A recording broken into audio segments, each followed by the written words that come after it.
having a lot of trouble with this, Jason. Everybody is. Robin was here earlier. Last night, too. I don't know if she's up to losing one more person she loves. Is that playing dirty? All I'm doing is appealing to where your heart is. All those people who love you. And there are a hell of a lot of us. We need you to come through. You know, I said something earlier to Robin that I'd never articulated before. But the minute I said it, I knew it was true. You are the best of us.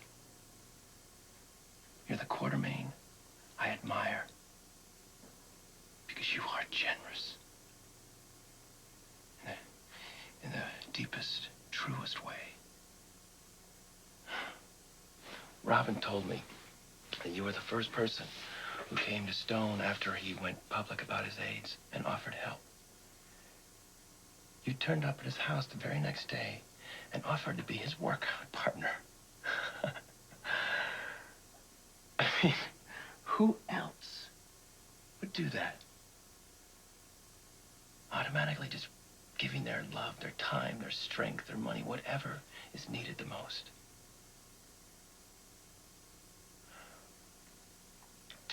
And there are times when I've watched you operate in that selfless, unQuartermain way. And I felt thoroughly ashamed of myself. And that was good for me. You're good for all of us. And you're also the brother I always wanted, but never had. And why do I have this awful, unfinished feeling that I don't think I've ever told you any of this?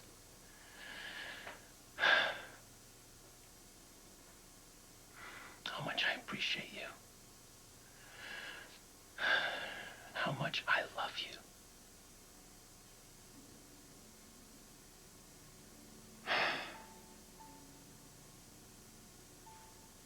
Why is it we don't do that until it's too late? Don't let it be too late, Jason. You center yourself. You focus. You put that energy there. I've seen you do it so many times before, out on the playing field, wrapping your mind around a problem. You focus that energy, and you can pull out of this. I know you can. Your mother's counting on you, your father, and so am I.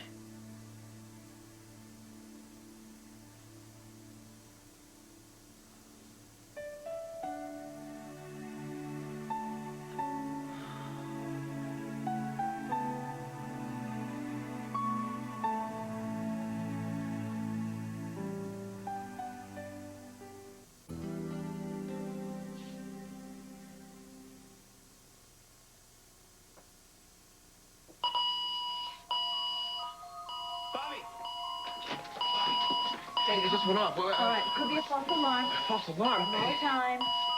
What does it mean? What is I'm calling the doctor. Is this bad? What's going on? Triple page, Dr. Jones, ICU. What is this noise? What is the ringing? False alarm? I'll check that. You can check this one.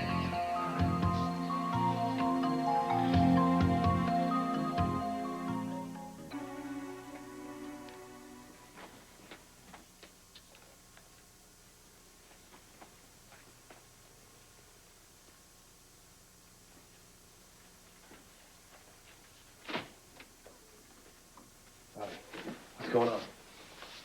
We've been monitoring his blood pressure. We'd like to keep it low when there's brain swelling. What was the emergency in there? He's gone into neurogenic shock. Which means? His blood vessels have dilated and his pressure is plummeting. How bad is this? In his condition, it could be fatal.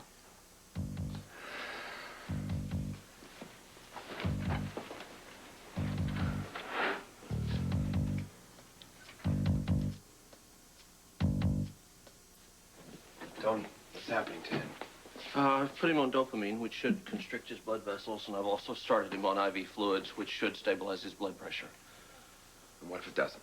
Well, then we'll try something else, but I don't think that's going to be necessary. This treatment should start to work almost immediately, and if any luck at all, we'll minimize the damage. Damage? His brain is swelling. He could die. The machine in that room went crazy, and now you're saying you're minimizing the damage. Ed, I know that's vague. That's all I can tell you at this point.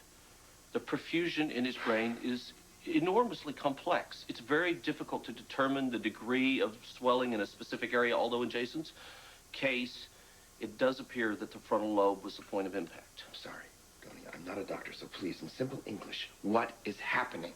Simple English. We don't know. You're a world-class neurosurgeon. Take a guess. Jason suffered massive head trauma.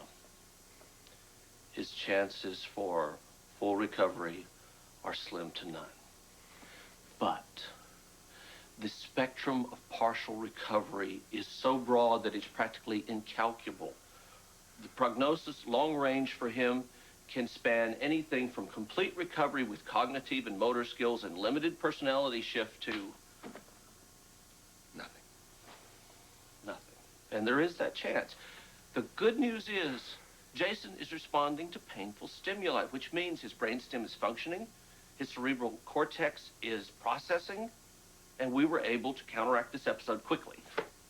Thereby minimizing the damage.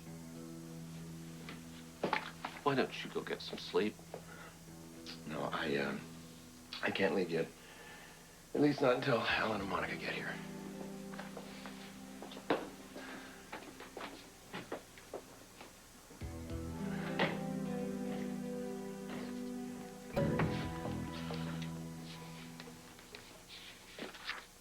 Oh, my God. Is he responding? The dopamine's beginning to take effect, and his blood pressure is rising. It's steadily, though, not too quickly. We'll get him stabilized. You were here?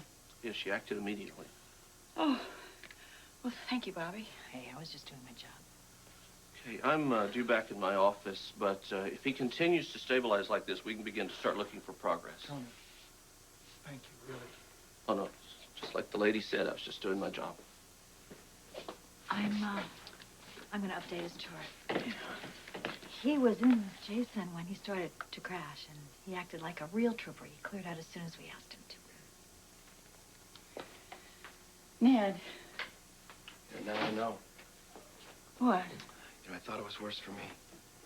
You know, I'm completely in the dark here. I don't know what the machines measure. I don't know what the drugs are supposed to do. And not knowing, it makes it almost completely unbearable. But just now, looking at that report, I saw a look on your faces, and now I know.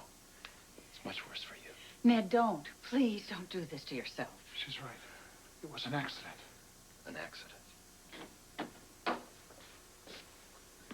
Oh, good. I'm glad you're here. Has there been any change at all? Your brother just made it through another crisis. Is he gonna be okay? Well, we hope so. I want to hear everything that's happened. And then there's something I have to tell both of you.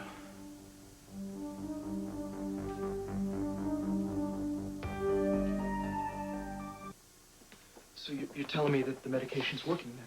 According to Tony, Jason's doing well, and the damage should be minimal. I wish there was something I could do. I mean, I know there isn't directly. But one thing I can do is get myself together. What exactly do you mean by that? I've started therapy with Kevin Collins. Well, I think that's wonderful. I've got a lot to work through besides my drinking, Mom. I've got a lot of family issues. But with Kevin's help, I'm gonna address them and I'm gonna resolve them. Well, that's all well and good, but... I know it doesn't change the fact that I'm an alcoholic. I know that. But, you know, I'm back in the program. I'm going to AA immediately.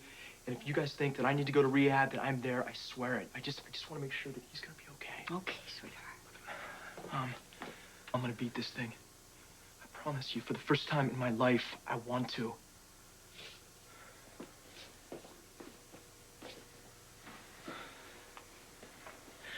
Every other time, it's been like I want to stop because I know I should, or I want to stop because I know I have to.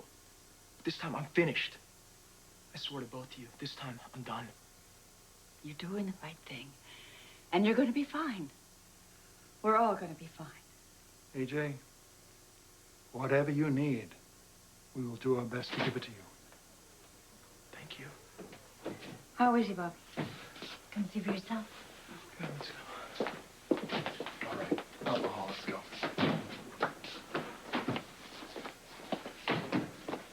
What have you told Collins? I told him the truth.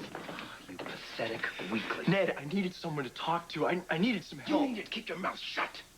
That's what you needed to do. Now, you listen to me and understand something. There is more at stake here than your so-called conscience. Monica and grandmother's peace of mind, not to mention the family name, are riding on this.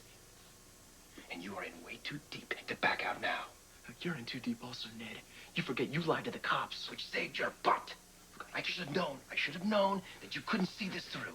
I just told Kevin. He can't say anything. He's got some kind of psychiatrist code or something. Professional confidentiality. Whatever it is, he said he'd honor it. And I'll make sure that he does. All right. You pull yourself together and you go inside and you comfort your parents. AJ, you look at Jason. You look at him long and hard. And you suffer, you little bastard.